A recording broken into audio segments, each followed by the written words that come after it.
Αναρωτιέμαι.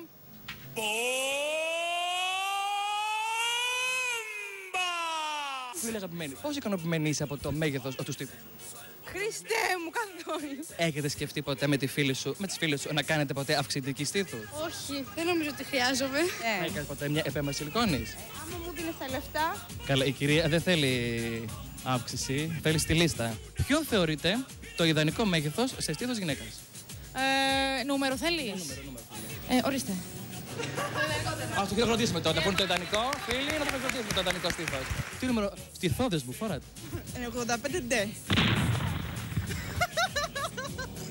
Ακριβώς το ίδιο. Τεσσερά. Τυχερός ο γιος σας. Τυχερότατος. Φίλοι, είσαι τυχερή όμως. Γιατί κάποιες άλλες πληρώνουν χρυσά, τα ξέρεις αυτά. Έχεις κάποιο πρότυπο? Αυτό μου.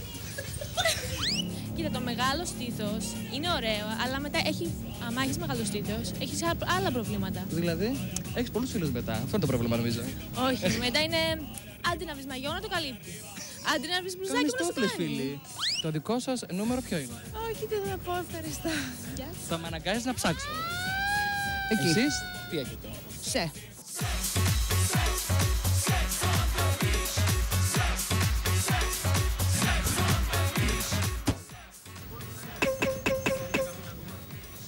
Μία ερώτηση κρίσης να κάνω, μπορώ? Μία ερώτηση μόνο. Ανοίξτε το παράθυρο.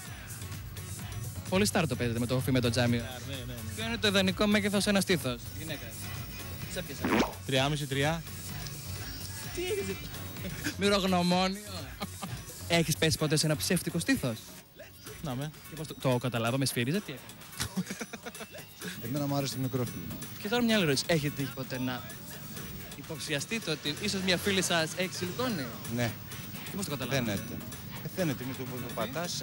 Σφυρίζει, τι κάνει? Όχι, σφυρίζει, δεν. μπερδεύτηκα. Ζουλές, πώς το λένε. Σου έχει τύχει ποτέ έναν αλήθωρο? Να με, αρκετές φορές. Γιατί πιο είναι ίσιο.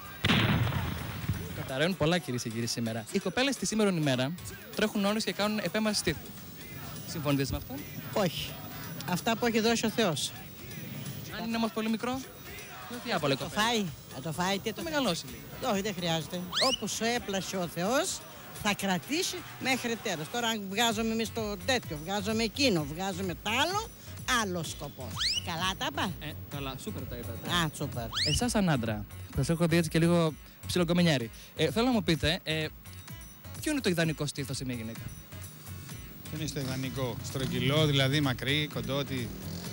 Δεν ήξερα όλη αυτή τη σχηματολογία. Αλλά δηλαδή εσείς αυτό που λέτε, αυτό είναι ωραίο στήθος. Αυτό είναι ωραίο μπούστο, βρε αδερφέ. Κάτσε να περάσουν 2-3 να σου δείξω. Κάνουμε κάστη. Κάστη.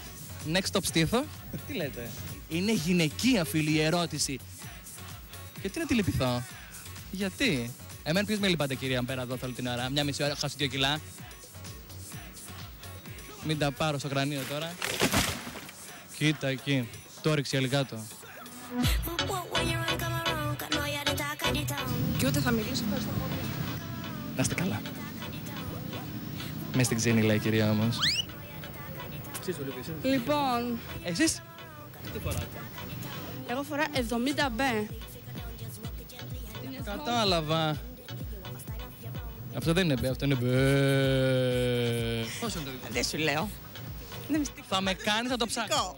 Σε φιλώ και πάλι και να τα χαίρεσαι. Ό,τι καλύτερο. Κάτσε εδώ, έλα εδώ λίγο. Αχ, φίλε, αυτό ήταν. Να σου πω, ποιο είναι το ιδανικό μέγεθος σε στήθος γυναίκα? Προς το μεγάλο. Λοιπόν, αγενής ο Σωτήρης, εγώ θέλω να πω. Αγένεια. Έχει ρεύμα μαζί ζωή, καλό και κακό. Ναι, είχαμε μια διακοπή ρεύματος. Ήταν αληθινό. Είναι διακοπή ρεύματος στην περιοχή μας. Ευθύνη σύμφωνα με ό,τι μας λένε το κοντρόλ. Έχει ιδεή, δεν έχουν η τεχνική μας. Κάποια έργα. Οι οποίοι εργάζονται σκληρά και μας υπομένουν. Παρακαλώ πάρα πολύ, να μεγάλο ευχαριστώ. Και ήμουν σχεδόν απολύτως σίγουρος ότι θα ρίχνεις πάνω μου την ευθύνη, για να πω την αλήθεια. Με τις βαριοπούλες δεν ξέρεις τι μπορεί να συμβεί. Να πούμε ότι ο κύριος Αντωνιάδης βέβαια θεάθη κοντά στο πίνακα. Στο γενικό. Ναι, γιατί τα σπάγαμε, σου λέει θα πληρώσω τώρα που τα σπάσαμε. 3 λεπτά την ημέρα, οικονομία, ρεύμα, ξέρεις τι είναι, τόσες 200 κουμπές θα γίνει χαμός. Λοιπόν, διαπες μας το γιατί μας είπες ότι... Θέλω να έρθεις λίγο δίπλα μου, γιατί... Να έρθω δίπλα σου. Λοιπόν, κυρίες και κύριοι, αυτός ο δυνατός